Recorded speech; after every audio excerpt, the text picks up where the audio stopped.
rate's like 2.8, it should be 1.9, or at the moment they're like, geez, my rate's 4.2, it should be 3.1 or 2.89, and they go, oh, okay, we need to have a look at this. The first thing consumers do now that they didn't do 6 years ago is they go research online, and then they just, and online lead sites, these conversion sites, the comparison sites are getting very, very good at starting to convert those sort of people that are discovering what their options are into an actual conversation.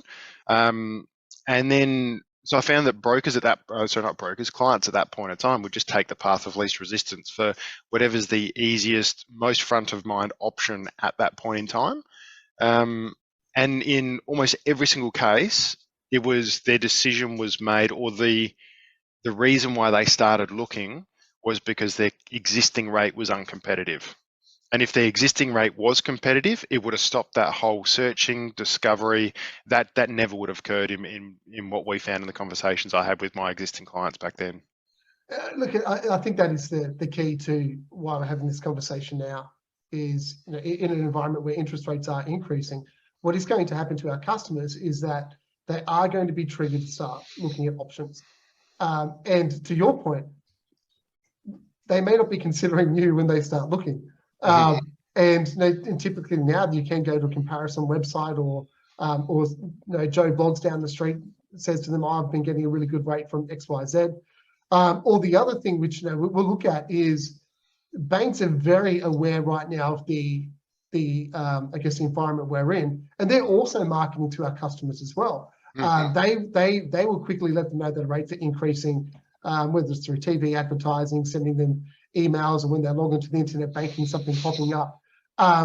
So in this environment, it becomes very, very competitive to try to get your customers. Good morning. How are you? So, good. How you doing, Mary? So that does become a challenge for all of us. Now, you're talking about, I guess one of the ways to ensure that the customer is thinking of you or not thinking of doing anything is to ensure they have a competitive rate.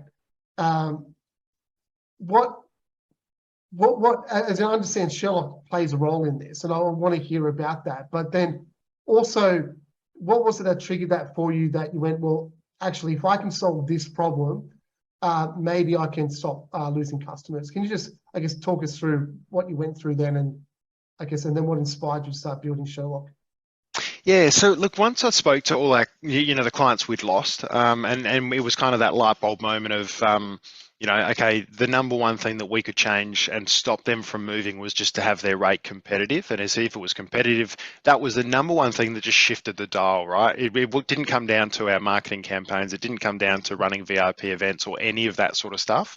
Those things just weren't frequent enough and weren't getting the cut through that it needs. It wasn't building a relationship. It was just that odd chance that we'd stay in front of them and they might think about us for the next week, right? But there's this big gap between even a monthly newsletter where they'll think about you for 2 days after they've received the email. Then you've got 28 days that they just don't even think about you, right? So it was really, okay, how could we just take this off the table? And we started to go, okay, well, let's start repricing our clients, right? As a broker, we felt we were getting them the best, lowest rate that matched their needs and structure at that point in time. But then over time, and the ACCC also proved this through their report. They did a report in 2019 that factually proved the longer you stay with a lender, the higher your rate is going to be, the less competitive your rate is, right? They've published it. Go have a look at it. It's called the Home Loan Price Inquiry by the ACCC. It's phenomenal. I think it's after 4 years, your rate can be more than 1% higher than what you could get if you're a new to bank customer. So the problem that we identified was actually a problem that exists across the whole industry. So when we went, okay, let's actually start proactively repricing these clients. Let's do away with the, hey, look, do you want to review your loan? Because there's no value for that for a client. They just go, that sounds hard.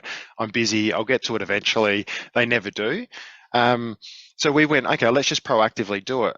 And then, how do we do that? Okay, well, the repricing process is very difficult and it's different for every lender, right? And we're like, okay, this can take up to half an hour to reprice a single client. Like, you extrapolate that across 1,500, 2,000 clients, you just go, this is like we just don't have the power to do this. We tried outsourcing to VAs, but then you've got to have super tight processes to tell them what to do with CBA, what to do with Westpac, what to do with St. George, what to do with ING, who might need a TPA form signed by the client if the loan was before 2016. So there's just too many variables to build a process that people could follow. And then the other thing we did is we went, okay, well, who do we start with? Like, do we just take the oldest loan and then the largest loan with the lowest LVR, but we don't know what that LVR is? So we started to go, well, I don't even know where to get the team. Like, what's our hit list? What's our weekly list of clients? And we would just start picking them at random. By doing it with a human processing it, we did see some improvement, but then it just wasn't a scalable solution, and it was very expensive, right? So, you're talking anywhere from 80 to 100 grand to have two people sitting there just processing it and doing it properly. When you look at that as that's coming as a hard cost and overhead cost into your business, I mean, in the majority of cases, that's wiping out a significant amount of profit. So it did generate more refinancing activity. It did increase the longevity, but it wasn't a scalable solution or a longer term solution. And that's essentially then what led into me going, well, I can't find a product. So I think there's a gap in the market. We spoke to a number of brokers. They said, yep, look, TrialBook's my largest asset and laziest asset. I need to do more with my clients. Can't afford to hire a person. Don't have the ability to put those processes in place. And I'm too busy trying to get these settlements across the line. So I saw a gap in the market and thought, look, I think there's a real problem we can solve here. It's a really valid point, and I spend a fair bit of time in coaching when brokers are looking to scale up their business, working out how do you separate customer maintenance from, I guess, your existing P&L and almost create it as its own revenue, its own line on your P&L where because if you can fix the costs of customer maintenance and cap that cost out, and then make sure that you're generating enough revenue to cover that, it then allows you to refocus your attention on acquiring new customers, which is where most of your revenue is going to come from. What tends to happen though is people start running around in circles just trying to do both at the same time and not actually resource customer maintenance. And I understand, like, the biggest hurdle is, you almost have to go backwards before you go forwards, especially for hiring staff to do that. And staff is an expensive cost. And then people say, well, I'll outsource overseas, and then it's cheaper, and then do you have the same reliability? And I think the clever thing that you've done is you've created a piece of technology that is, compared to the price of, I guess, hiring a staff member, is relatively cheap. But once again, it's still at a fixed cost, so that you can then generate more revenue. And then it's not just about generating more revenue from doing loan maintenance, but then also all the opportunity you're missing out on because you've been running loan maintenance yourself, that you can now take, you can now focus on that opportunity cost. So look, I think it's a game changer, and it's a really good example of a broker having a problem and coming up with a solution that, and I say this all the time on my broker think tank. Now, a lot of the challenges that we face as an industry, the solution really comes from the front line of the people dealing with it. And it's one of my passions in running this forum is to help people who do have a really good idea get that idea out there and get traction. So many times we sit here and we hope that an aggregator is going to fix something for us, and maybe eventually they will. But look, they've got a whole lot of other, I guess, priorities and conflicting priorities that they're trying to meet as well. I think it's great that someone like yourself can build something that we know is going to work because you built it for yourself. And look, I think trial it and slowly scale it up. It's quite great. And it's one of these things where, I mean, you hit the nail on the head. Like, the brokers are frontline, the brokers' staff are frontline. They feel this pain every single day, right? And they're the ones that go, okay, well, I think we can automate this. The reason why aggregators won't do it, so there's two things. aggregators won't do it, but if aggregators do it, they'll then butcher it, right? Now the reason why I say that, and it's a couple things, right? Aggregators aren't a tech company, right? They can try and be a tech company, and this isn't. I'm not slamming because aggregators need to be a very good aggregator, and that's what they should focus on. But if you just think about it, an aggregator has to serve all of their brokers, right? Which means what they're going to do is they're going to go, well, majority of our brokers need help with submission, or majority of brokers need help with doing this piece, and they'll put all their resources into that because it meets the majority of their member base, right? So what a tech company or a startup can do is go, well, I'm just going to own retention, right? Because I know I can own retention, I can move heaps quicker. We deploy every single week, new functionality, features, bug fixes, and I can literally meet with my dev team. We have a half an hour conversation and go, okay, in the next 2 weeks we want this built, and we can just turn it on its head. We don't have a big organizational structure that has to go through that. Okay, what does legal say? What does ops say? What do our agreements say? What does this say? And then all of a sudden it turns into a 6 to 12 month project. We can push that out in a month. Yeah, look, I'll say this, and if I get in trouble for it, too bad. Well, I guess one of the good things about this platform, we're not run by a lender or by an aggregator, is even when aggregators want to do something like this, and I think eventually they may be able to build out something similar eventually. What are we going to do for the next couple of years while we wait? Yeah, spot on. It's going to take forever, and I've worked on enough projects in corporate, and I've been in aggregation before. It happens slowly, and it also happens without the testing that I think happens when it's a broker who's creating the software themselves. Yeah. There's this intimate understanding of what you need. And look, don't take me wrong. I think as aggregators try to get brokers on board and get their feedback, but brokers are so busy. They really have time to think everything through, and then they get delivered a piece of software. They go, oh, it's full of bugs. How come we didn't pick up on this, and how come we didn't pick up on that? And I've seen it with. I'll mention Quickly as well. Like Quickly is probably not a great app where it's been born out of something very similar, and it's just hit the nail on the head in areas that I think if you were a big corporate trying to recreate something like that, it would be very difficult. Yeah, I think the way it's built as well is different. Like it's a different approach, and I mean, I had to relearn my whole. I had to fundamentally forget how I ran my previous business, and forget everything I learned over those 12 years for running a business, and then get myself into a startup mentality, right? Which is build what's called your minimum viable product. And for brokers, they can use this in their business. If you've got a process that's annoying you and you want to get rid of it and just automate that, you need to know where you're going, what your utopia is.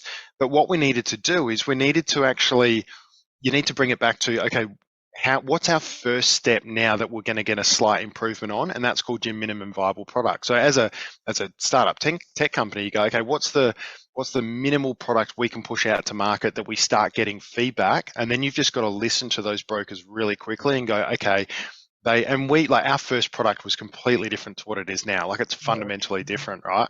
It was full automated. We would choose the reprices, we'd go and process them, and then we'd choose what emails go out to customers, and brokers were like, whoa, I need control over this thing, right? Yeah. And we're like, okay, tell us. And we just had to constantly go through these iterations or these feature development based on that feedback. And we're still doing that today. So now some brokers are saying we want control over the SMSs that are going out. We're like, okay, cool, we've got that on our roadmap. Give us 3-4 weeks and we'll push that out. So you can change the messaging, you can control the SMSs that go out. So I think that's the ability of starting from scratch. You haven't got the archaic systems, you haven't got all the ops to get through, and you can really listen to the customers. No, that's really valid point. Yeah, look, to your point, it's not about beating up aggregators saying, they should have already done this. And I've heard conversations, and I've had conversations around some of it. It's very challenging for them to be able to deliver on some of this stuff, or be reactive, or as to your point, is actually focus in on one particular issue, and then really try to nail the solution for that. Yeah. Andrew, can I just say one thing? So I don't know how, but I had the ability to launch that poll. So I did launch that, and I don't know if you can see the results or if just I can see them. But do you want me to read out those results? Yeah, that'd be great. Yeah, because I think it's really interesting. So it says, I'll just run through this, but like there's 108 people that responded, which is great. So the top one, so the top concern for losing customers. So the question was, which reason for losing customers frustrates you the most? So 66% of everyone on this said that refinancing or going direct to a bank or lender is their number one, frustration, right? Which that is exactly what I was experiencing, right? You look at it and you're like, damn it, like I used to go to their house to a barbecue. Why have they left me, right? Yeah. And then, so the second one was then they use another broker. So I think those are probably closely aligned. Like they've just refinanced with another broker because that broker was front of mind or that broker they spoke to recently. And then third was that there was a change in circumstances. So they essentially used another broker because there was a change in circumstances. Yeah, I can see that Lee in the comments put refinancing rebates as one of the themes, which is, look, absolutely. And this is what, I guess this is what I'm trying to point out is at the moment, banks are going to aggressively pursue your customers. And the other thing we cannot forget is at 70% market share now, you're no longer just competing it with banks. And it used to be once upon a time that you could pick up a deal simply because you could do it better than the bank. Now you need to be able to also look after that customer better than the next broker in town as well. We compete with each other as well, which is, I guess, a new horizon we're all facing as well. Look, probably just a last question, and I'm sure people will want to know a little bit more about Sherlok. How do people get to know, I guess, a little bit more about what you're doing and about Sherlok, and where can they go to get a little bit more information? Yeah, cool. So first of, so if you're not using Sherlok, I encourage brokers just to do two things. One, get in a weekly habit. Even if you're calling 10, 15, 20 clients a week of your existing client base, start with your longest loan with the highest loan amount, because they're probably also going to have the lowest LVR, and they're the ones that will hurt you financially the most if they leave. So if you're not doing anything, just start doing something. In terms of Sherlok, so what we are, so we're a tech platform. It's a monthly subscription. It's $99 to $249 a month. We have three fundamentals that we focus on. We use artificial intelligence to predict churn in a broker's book. So we give the brokers a weekly list. They get hit with an email. It says, these are the clients you need to reprice this week. The broker comes in, they click a button, and then it processes that reprice. From there, we get the response back from the lender, and they can choose what communication to go out. So we predict churn, we then take action and proactively reprice those clients. And you can also run a comparison in using Sherlok, which will then, if the clients can save money, it essentially generates a refinance lead from that client once they've already gone through the repricing process, really just to test, like, are they still at risk of leaving? Because if they do want to refinance, you need to test that, but you really need to make sure that you're the broker that's going to be refinancing, because that's still part of retention, right? You know, if they're going to move, just make sure that you're the original broker and you're the next broker that they deal with. Yeah, no, very good, very good. Well, look, thanks so much for your time. It's been a pleasure to get you on, and it's good to actually hear the story behind the software as well. I think once you understand somebody's why, or why they actually built it, it actually makes the software more powerful or more appealing. So thank you so much for your time. No, thanks, mate. Look, I'm just going to quickly click over to